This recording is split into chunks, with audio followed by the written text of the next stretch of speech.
कर्नाटक की सिद्धारमैया सरकार ने इस साल अपना बजट पेश कर दिया है। बाकी सब तो ठीक है, लेकिन इस बजट में दिक्कत वाली बात यह है कि सिद्धारमैया सरकार ने बहुसंख्यक के टैक्स के पैसों को मुस्लिम तुष्टीकरण में लगाने की कोई कसर नहीं छोड़ी है।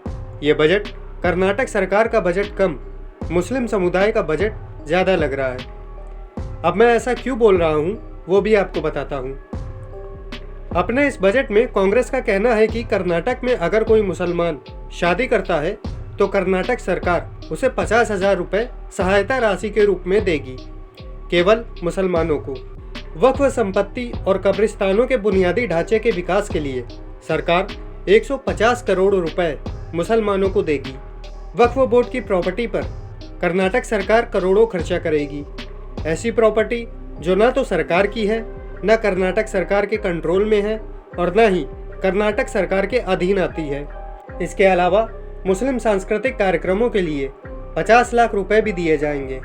साथ में नए ITI कॉलेज भी खोले जाएंगे, लेकिन केवल वहीं पर जहां मुस्लिम आबादी ज़्यादा होगी, और उसमें भी केवल मुस्लिम छात्रों को कॉलेज की फीस में 50% का डिस्काउंट दिया जाएगा।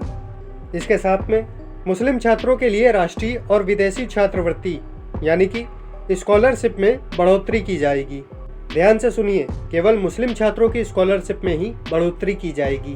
15 महिला कॉलेज खोले जाएंगे, लेकिन केवल मुस्लिम लड़कियों के लिए। इसके अलावा और भी बहुत कुछ है जो कर्नाटक की सिद्धारमैया सरकार ने मुसलमानों के तुष्टीकरण के लिए, अपने मुस्लिम वोट को खुश करने के लिए किया है।